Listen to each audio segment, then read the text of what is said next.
গুলশান থানায় মামলা করতে গিয়েছিলাম, তখন থেকেই ভূমিদস্যু বসুন্ধরা পুরুষ রাষ্ট্রযন্ত্রকেই কিনে ফেলতে চেয়েছিল এই হত্যা ও ধর্ষণ মামলার ঘটনাটি ধামাচাপা দেওয়ার উদ্দেশ্যে।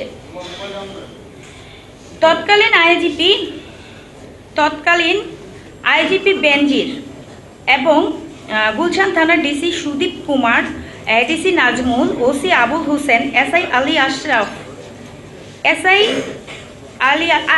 গোলাম মুক্তার আশরাফ হবে এখানে একটু মানে পিবিআইয়ের যে কর্মকর্তা ছিলেন এটা একটু এডিট হবে।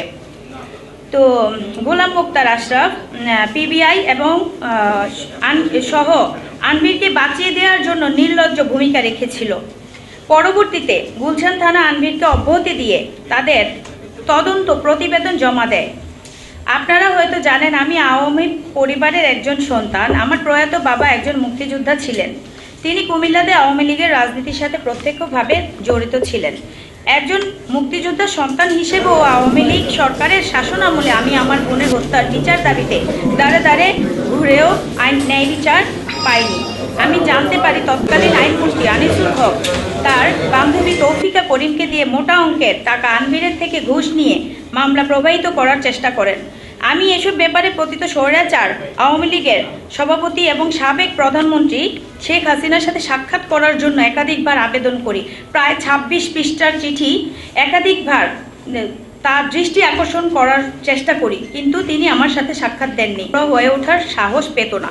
পিবিআইতে যখন আমার মামলাটি গেল, সেখানেও অর্থ ঢেলে তৎকালীন পিবিআই প্রধান বনোজ কুমারকে ঘুষ দিয়ে তাদের থেকেও একটি একপেশি তদন্ত রিপোর্ট নিয়ে আসে বসুন্ধরা গ্রুপ। ওই রিপোর্টেও আনভির সহ সকলকে অব্যাহতি দেওয়া হয়।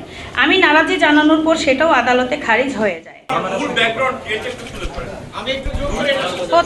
না, আপনি কোন চ্যানেলের কোন চ্যানেল? হ্যাঁ, আচ্ছা,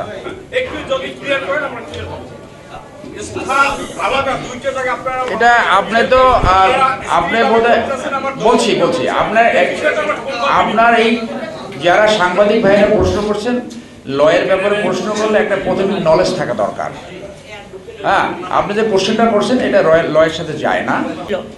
পরবর্তীতে গুলশান থানা আনভিরকে অব্যাহতি দিয়ে তাদের তদন্ত প্রতিবেদন জমা দেয়। আপনারা হয়তো জানেন আমি আওয়ামী পরিবারের একজন সন্তান। আমার প্রয়াত বাবা একজন মুক্তিযোদ্ধা ছিলেন। তিনি কুমিল্লাতে আওয়ামী লীগের রাজনীতির সাথে প্রত্যক্ষভাবে জড়িত ছিলেন।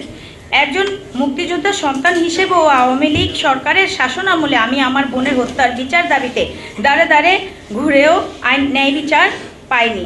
আমি জানতে পারি তৎকালীন আইনমন্ত্রী আনিসুল হক তার বান্ধবী তৌফিকা করিমকে দিয়ে মোটা অঙ্কের টাকা আনভিরের থেকে ঘুষ নিয়ে মামলা প্রবাহিত করার চেষ্টা করেন। আমি এসব ব্যাপারে পতিত স্বৈরাচার আওয়ামী লীগের সভাপতি এবং সাবেক প্রধানমন্ত্রী শেখ হাসিনার সাথে সাক্ষাৎ করার জন্য একাধিকবার আবেদন করি। প্রায় ২৬ পৃষ্ঠার চিঠি একাধিকবার তার দৃষ্টি আকর্ষণ করার চেষ্টা করি, কিন্তু তিনি আমার সাথে সাক্ষাৎ দেননি। হয়ে ওঠার সাহস পেত না। পিবিআইতে যখন আমার মামলাটি গেল, সেখানেও অর্থ ঢেলে তৎকালীন পিবিআই প্রধান বনোজ কুমারকে ঘুষ দিয়ে তাদের থেকেও একটি একপেশি তদন্ত রিপোর্ট নিয়ে আসে বসুন্ধরা গ্রুপ। ওই রিপোর্টেও আনভির সহ সকলকে অব্যাহতি দেওয়া হয়। আমি নারাজি জানানোর পর সেটাও আদালতে খারিজ হয়ে যায়।